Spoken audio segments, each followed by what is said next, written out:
Oi, gente! Apresento a vocês hoje os processos de formação de palavras no português.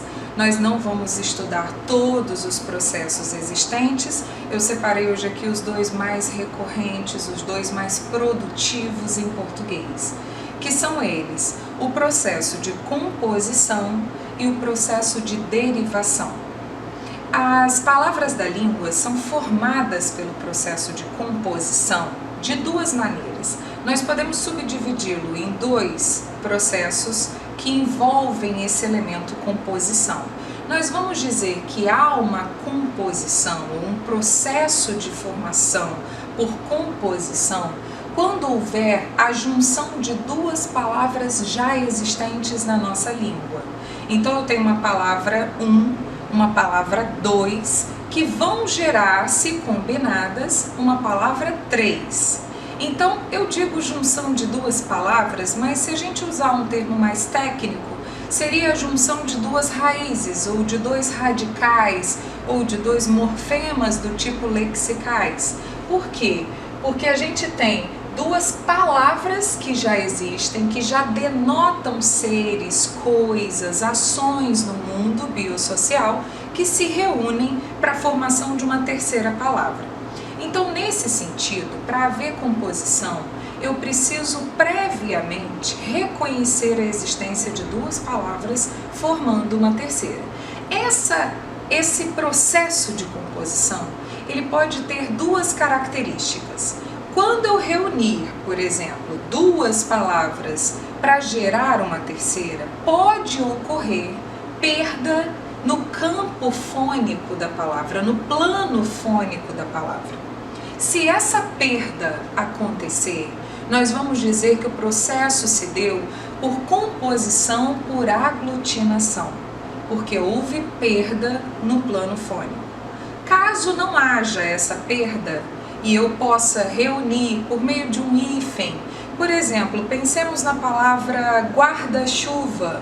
Eu teria a palavra guarda com a forma chuva. Então eu reuniria duas palavras por meio aí de um hífen. Guarda-chuva seria a terceira palavra na língua que surgiu a partir dessas duas, sem haver perda no plano fônico. Nesse sentido, nós vamos dizer que houve um processo de composição por justaposição, como se eu arrumasse essas duas palavras pré-existentes para gerar essa terceira nova na língua. Então o processo, por outro lado, de composição por aglutinação, ele não acontece dessa maneira. Para aglutinarmos elementos, duas palavras, por exemplo, para gerarmos uma terceira, é necessário que haja perda de algum elemento fônico. Então, se eu tenho, por exemplo, a palavra aguardente, eu tenho água mais ardente. Quando eu junto água com ardente, eu perco uma letra dessa palavra. Um A, por exemplo, se funde com outro A, havendo aí um processo de aglutinação, de perda no plano fônico. É isso, basicamente, que vai caracterizar o processo de composição, de um jeito ou de outro jeito.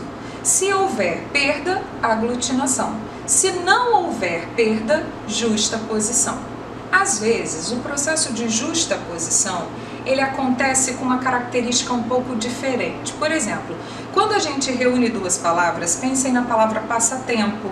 Eu tenho aqui a combinação das duas, gerando uma terceira, sem hífen, sem nada. Eu tenho guarda-chuva, em que há a palavra guarda, há a palavra chuva, que se unem aí por meio de um sinal gráfico de hífen.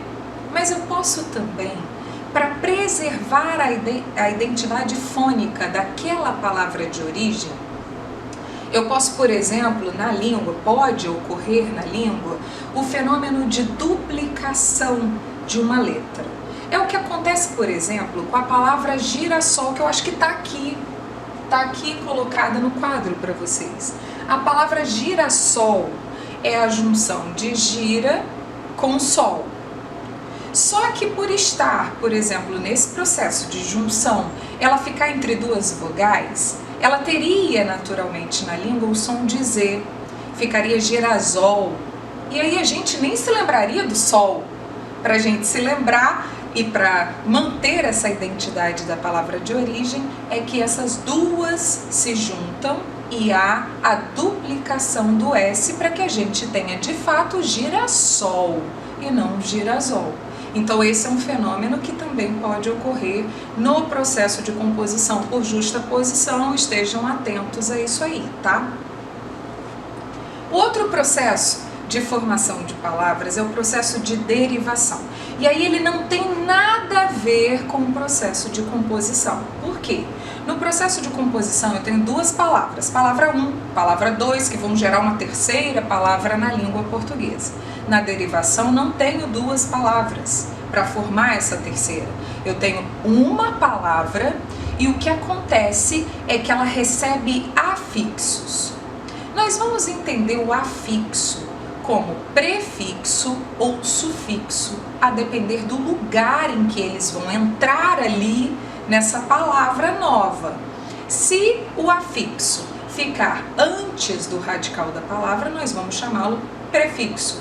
Se ele entrar ali no final, depois da raiz do radical da palavra, ele vai ser chamado sufixo. Eles têm propriedades muito diferentes. Quando um prefixo cai numa prova, em geral as questões envolvem a noção semântica dele. Qual é o sentido que o prefixo apresenta na palavra para torná-la diferente daquela palavra de origem. Pensemos, por exemplo, na palavra desleal. Eu tenho uma palavra de origem leal. Quando eu coloco des, o prefixo des, ele tem um valor semântico que aponta para a distinção, aponta para o contrário do que seria lealdade, leal, no caso o adjetivo, né? Leal, desleal. Quem é desleal é o contrário, tem um comportamento contrário daquele que se apresenta como leal. Então esse prefixo que denota negação, por exemplo, é natural que ele caia numa prova para testar a nossa capacidade interpretativa dos enunciados. Então, nesse sentido, nós vamos estudar assim: todo prefixo tem o poder, tem a propriedade de alterar a semântica, o valor semântico de uma estrutura. E todo sufixo tem o valor, tem a propriedade de poder alterar a classe gramatical a que aquele radical pertence, a que aquela palavra de origem pertence. Então nós vamos fazer no processo de derivação um estudo, às vezes nos compêndios gramaticais, de um jeito bem contraditório, porque eles apresentam dois processos de derivação em que não há colocação de afixos para geração de uma nova palavra na língua. Então, nós vamos dividir de acordo com os compêndios, é claro, mas estudando sempre o processo de derivação como aquele em que ocorre uma palavra só, uma raiz só, e aí nessa raiz são acrescidos prefixos ou sufixos. Nesse caso, nós vamos subdividir o processo de derivação.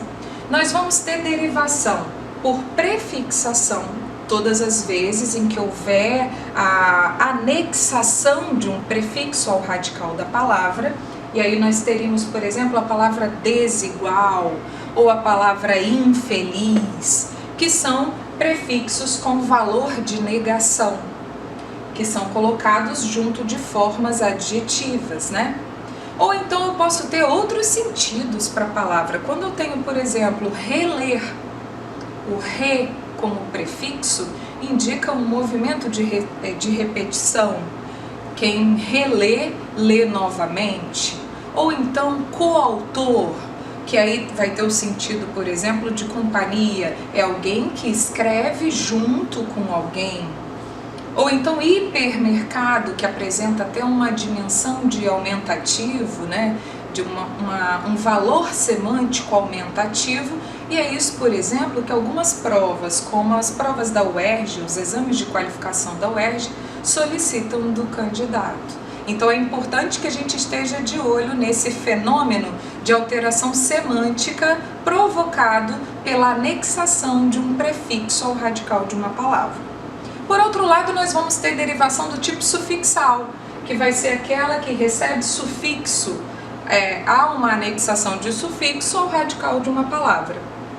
Quando isso acontece, quando a derivação é do tipo sufixal, ela tem uma característica diferente, porque é propriedade do sufixo, às vezes, né, alterar a categoria gramatical, aquela palavra que é a palavra composta ali, que é o radical da palavra, ela vai receber esse sufixo e ela vai ter a sua classe alterada. Por exemplo, em qualquer forma feminina de adjetivo, ou então formas que são uniformes, né? Nós temos a colocação, a possibilidade de colocação de sufixos que são formados, que são formadores de advérbios. Um adjetivo do tipo calma, ele pode receber um sufixo formador de advérbios que seria o mente. Calmamente. Então eu tenho aí a passagem de uma palavra, de um radical que seria adjetivo, de uma palavra de origem, de uma palavra primitiva, que seria uma palavra adjetiva, né, de função adjetiva, para outra de função adverbial. Eu formo advérbios por meio dessas formas femininas do adjetivo. Então é um critério a se estudar. Agora, todas as formas terminadas em mente designam modo, nem sempre isso vai acontecer.